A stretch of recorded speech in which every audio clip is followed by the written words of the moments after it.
போலீஸ்காரங்களாம் வந்து மூவியில் பார்த்தீங்கன்னா ஜீப்பில் வந்து இறங்குவாங்க, கிரிமினலை பிடிக்க வர்றான். அப்போ அந்த ஜீப்பும் அந்த போலீஸும் அவங்களுடைய மனசில் வந்து ஒன்றாவே பிராண்ட் ஆகிருக்கு. அதனால தான் அந்த ஜீப்பு மேலே அவ்வளோ ஒரு ஆசை அவங்களுக்கு, அந்த பாடி ஷேப். இவ்வளோ அஃபெக்ஷன் வர்றவங்களுக்கு ஒரு ஃபேமிலி மாதிரி வண்டி பண்ணி கொடுத்தாங்கன்னா நிச்சயமாக வாங்குவாங்க. கார் ராக்ஸ் வந்து எல்லா டெக்னாலஜியும் அதில் இருக்குது. இது வந்து ரியலி டாப் நாச்.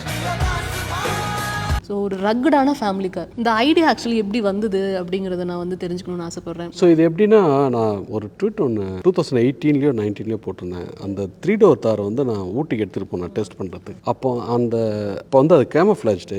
அந்த டூரிஸ்ட்டுக்கு வந்தவங்களாம் வந்து அந்த காரை சுற்றி பார்த்துட்டே இருந்தாங்க. ஸோ ஹோட்டலில் நிறுத்திட்டு காலையில் வந்து ஒரு 5 மணிக்கு எந்திரிச்சு நாங்கள் போய் கோல் ஸ்டார்ட் பண்ணுவோம். அது டிசம்பர் மாதம் அந்த கோல் ஸ்டார்ட் பண்ணோம். அவங்க லீவில் வந்திருந்தாங்க. ஒரு ஃபேமிலி வந்துட்டு ஒரு லேடி வந்து கேட்டாங்க, சார் இந்த வண்டி எனக்கு ரொம்ப பிடிக்கும், இது எப்போ மார்க்கெட்டுக்கு வரும் அப்படின்னு கேட்டு. வருமா, ஒரு 2020 இது வருமா அப்படின்னு சொல்லிட்டு நான் ரூமுக்கு போயிட்டேன். போகிறப்ப எனக்கு மனசில் பட்டுது, இந்த லேடி கேட்குறாங்க, ஆனால் இந்த வண்டி கொஞ்சம் ரஃப்பாக இருக்குமே. அவங்க அது ட்ராவல் பண்ணாங்கன்னா அவங்க இந்த வண்டியில் வந்து அவ்வளோ பாசம் அந்த வண்டியை வச்சுருக்காங்க. அது ஒரு அஃபெக்ஷன் இருக்காது, அது ஒரு பேஷன், அந்த ஒரு பிராண்ட். அது எப்படின்னா, நீங்கள் வந்து போலீஸ்காரங்களாம் வந்து மூவியில் பார்த்தீங்கன்னா ஜீப்பில் வந்து இறங்குவாங்க. அந்த போலீஸ்காரன் வந்து திருடனை பிடிக்க வர்றான், கிரிமினலை பிடிக்க வர்றான். அப்போ அந்த ஜீப்பும் அந்த போலீஸும் அவங்களுடைய மனசில் வந்து ஒன்றாவே பிராண்ட் ஆகிருக்கு. அதனால தான் அந்த ஜீப்பு மேலே அவ்வளோ ஒரு ஆசை அவங்களுக்கு, அந்த கான்டூர்ஸ், அந்த பாடி ஷேப். இந்த லவ் வந்து அஃபெக்ஷனோ இந்த லவ்வோ வந்து ஒரு XUV700 மேலேயோ அல்லது ஒரு பொலரோ மேலேயோ வராது. அந்த இதில் தான் வருது. இவ்வளோ அஃபெக்ஷன் வர்றவங்களுக்கு ஒரு ஃபேமிலி மாதிரி வண்டி பண்ணி கொடுத்தாங்கன்னா நிச்சயமாக வாங்குவாங்க அப்படின்னு அந்த தாட் குளிக்கிறதுக்கு முன்னாடி அது பட்டுச்சு. இப்போ இந்த வண்டியை ரிலீஸ் பண்ணிடலாம், ஆனால் இது எப்படியாவது நம்ம வந்து ஒரு கார் மாதிரி பண்ணணும் வெறி அப்போ தான் உதிச்சுது. அந்த ஊட்டியில் தான் எனக்கு தோணுச்சு. அதை எப்படி பண்ணுறது யோசிச்சு பண்ணதான் அந்த 4 வருஷமாக பண்ணதான். அது குளோபலாக உங்களை ப்ராடக்ட் லான்ச் பண்ணுறப்ப அங்கே ரீஜியன்ஸ்க்கு நீங்கள் லோக்கலைஸ் பண்ணுறப்ப நிறைய சேலஞ்சஸ் இருக்கும். அவங்களோட கண்டிஷன்ஸ்க்கு, அவங்களோட ரோட் கண்டிஷன்ஸ், வெதர் கண்டிஷன்ஸ்க்கு வந்துட்டு நிறைய சேலஞ்சஸ் இருக்கும். அதெல்லாம் எப்படி நீங்கள் பேலன்ஸ் பண்ணுறீங்க சார்? இப்போ வந்து சவுத் ஆஃப்ரிக்காவில் நம்ம நிறையா வண்டி விற்கிறோம்.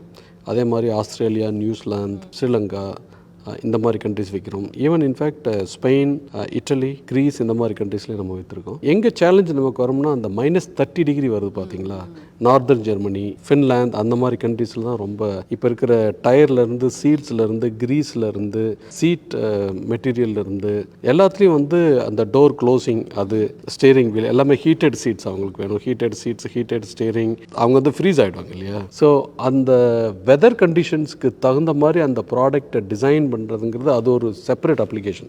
ரஷ்யாவுக்கே நீங்கள் விற்கிறீங்கன்னா அது ஒரு செப்பரேட் அப்ளிகேஷன். அதை வந்து நம்ம பண்ணி தான் ஆகணும். மற்றபடி நம்ம -10 -12 டிகிரிஸ் நம்ம கண்ட்ரீஸில் ஜென்ரலாக இருக்குது. நார்த்தில், சவுத்தில் வந்து கிட்டத்தட்ட 0 டிகிரி வரைக்கும் போதால் தான். இந்த கிளைமேட்டிக் கண்டிஷன்ஸுக்கு சாதகமாக இருக்கிற எந்தெந்த கண்ட்ரீஸ்லாம் நம்ம போகும்போது அவ்வளோ வித்தியாசம் வராது. எமிஷன் நார்ம்ஸ் நம்ம வந்து அடாப்ட் பண்ணி ஆகணும். நம்ம இப்போ கிட்டத்தட்ட BS 6.2 வந்துட்டோம். அது வந்து கிட்டத்தட்ட யூரோப்பில் வந்து கொஞ்சம் 6D அப்படின்னு சொல்லிட்டு அவங்க போயிருக்காங்க.